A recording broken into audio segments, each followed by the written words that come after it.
Good afternoon. This is the Thurston County Board of County Commissioners for June 19th, 2018.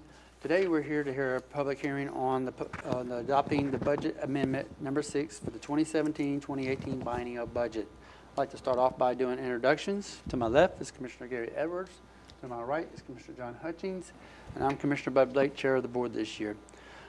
With that in mind, I'll ask if there's anybody in the audience that's not signed in to go ahead and sign in, and then we'll hear public testimony if necessary. In the meantime, I'll ask Robin Campbell to give a little background on what the budget amendment number 6 entails, and then we'll call anybody forward as necessary. Robin? All right. Thank you, Commissioner. For the record, my name is Robin Campbell. I'm the Assistant County Manager for Thurston County and also the Budget Director for the county. The budget amendment before you today is, for the most part, very technical.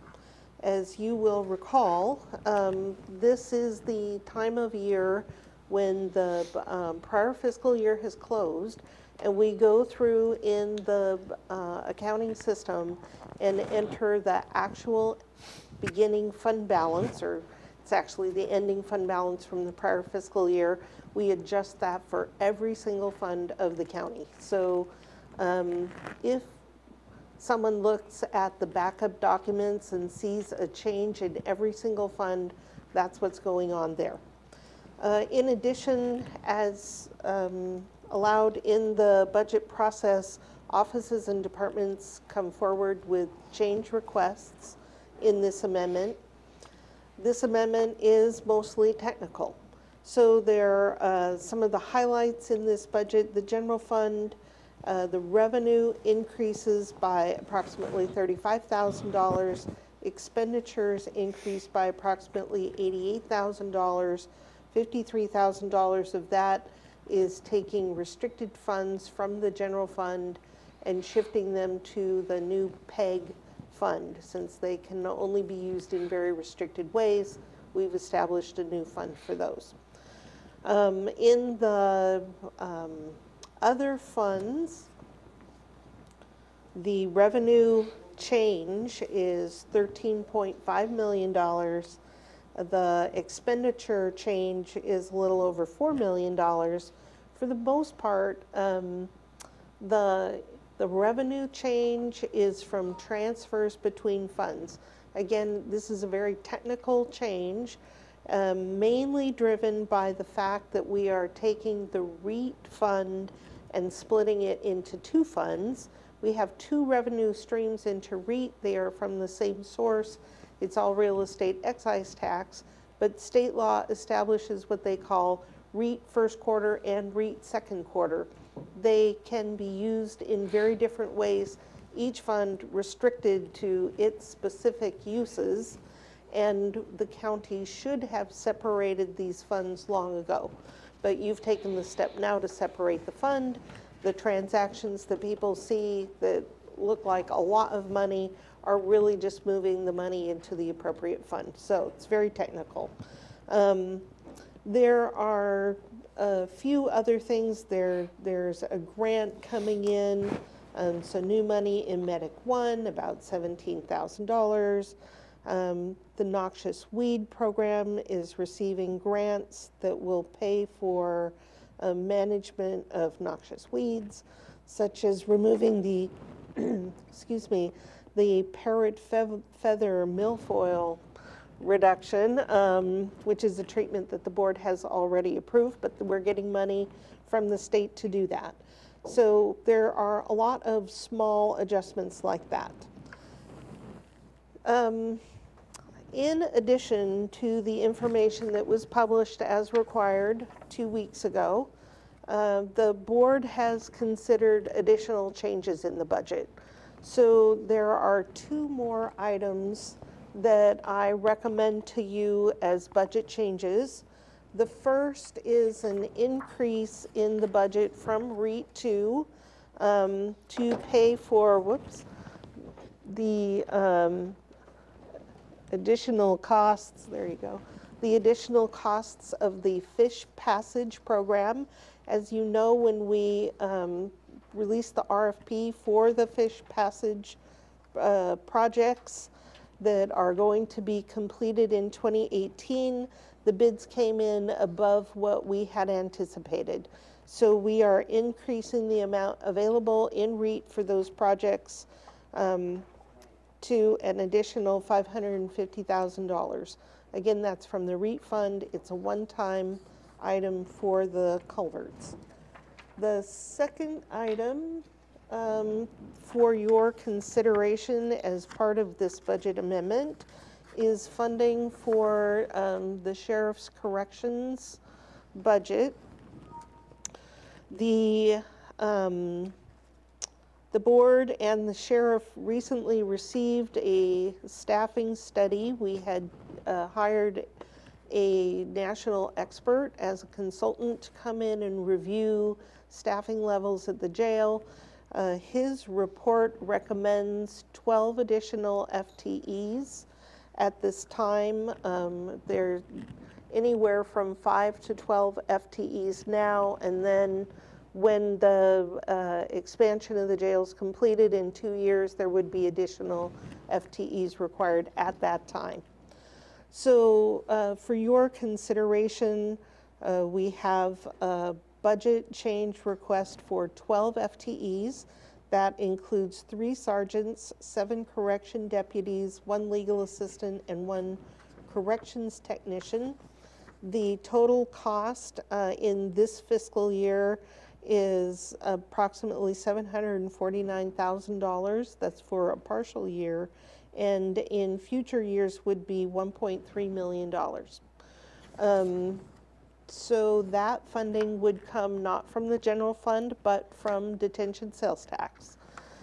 So because the public has not had an opportunity to review these new items, what I am suggesting to you is to today accept public testimony and to not take action on this amendment today, but to hold the public comment period open for an additional week.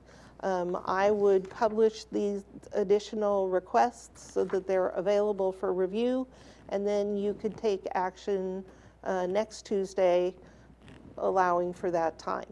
So we have received 1 public comment. Oh, before I can say what the public comment was? Okay, So then I will hold on that. For public testimony. Okay, so I will share with you the 1 written comment that we've received when you're ready, and at this time would ask if you have any questions. Sure, any questions of Robin on the amendment? I do have a question about the dollar amount. I thought those, the 12 were going to be covered under the 1 million.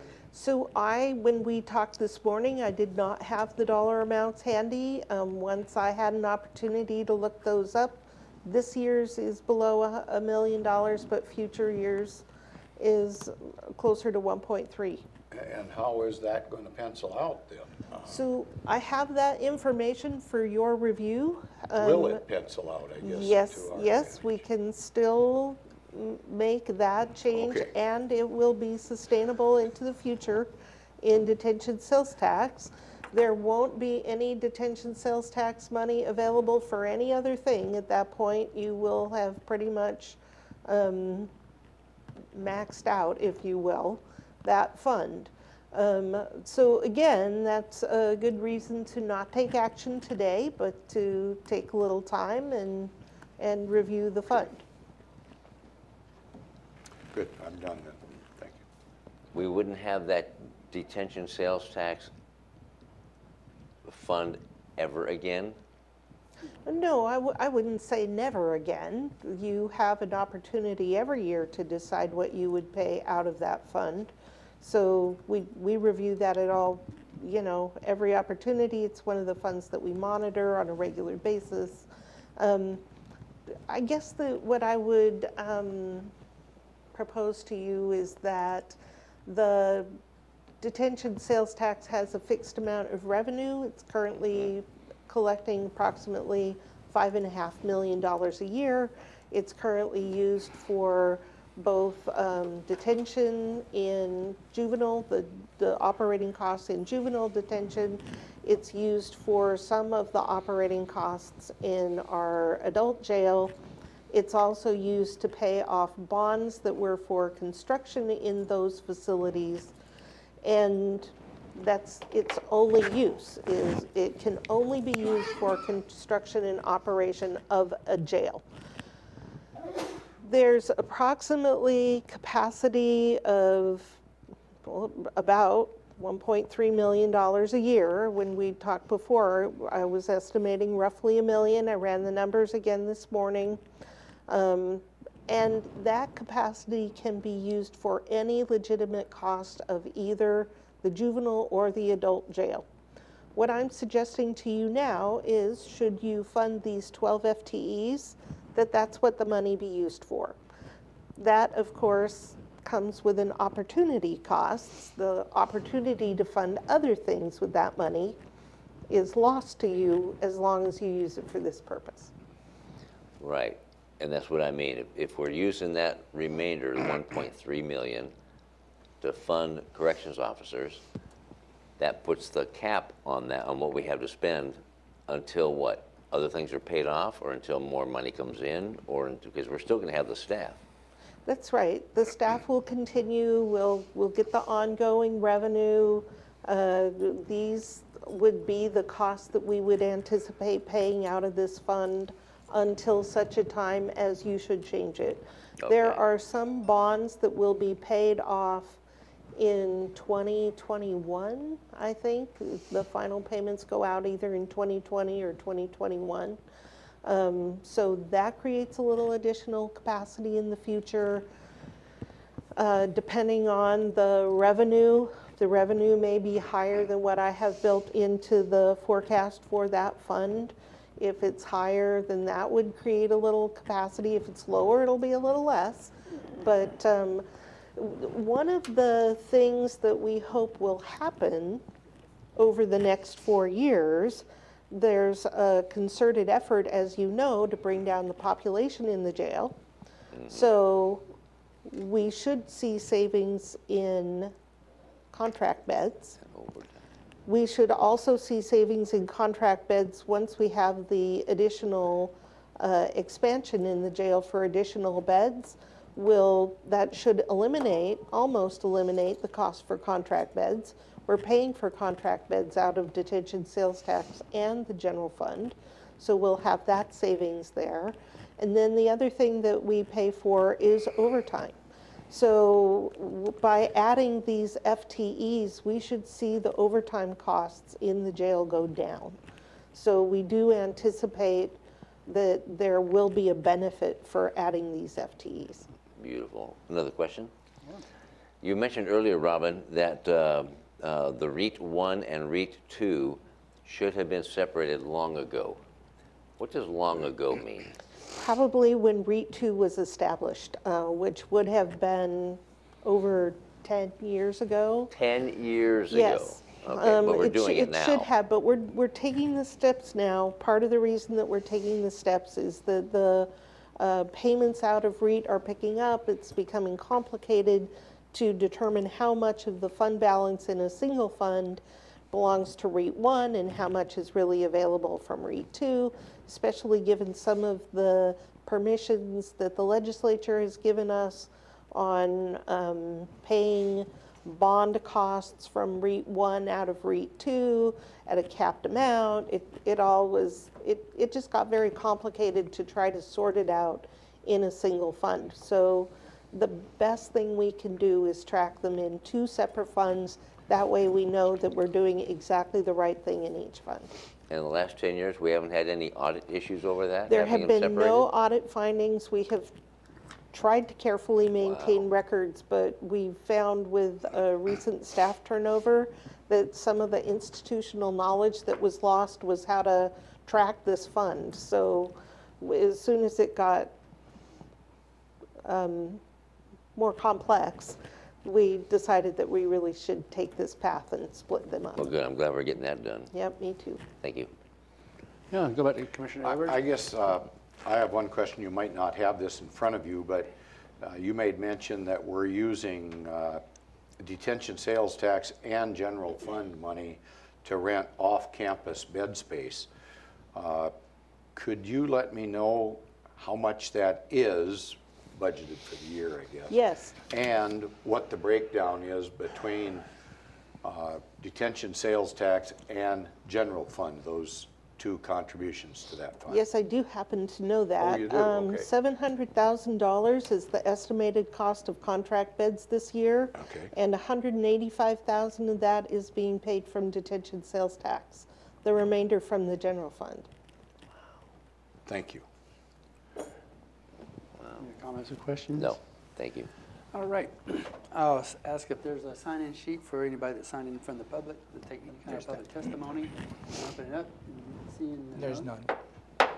All right. So is there a public comment that you might have had there, Robin, to be able to, for this part of the agenda? Yes, and I'm bringing that up right now. We have received one comment in writing regarding this amendment, and it is specifically speaking to the change in detention sales tax, which is substantial. The comment is that this has not been available for public review, and this commenter asks that you delay action at this time, which is just as I have recommended to you to do. Wonderful. A comment on that? All right. I guess next step, is there a motion to close the public hearing? I move to close this public hearing. Second. It's been moved and second to close the public hearing. All those in favor say aye. Aye. Aye. That motion carries. We'll go with that. Great. Is there a motion to adjourn? I move to adjourn this public hearing. Second. It's been moved and second to close, to adjourn this public hearing. All those in favor say aye. Aye. Aye, and the motion carries. We are adjourned.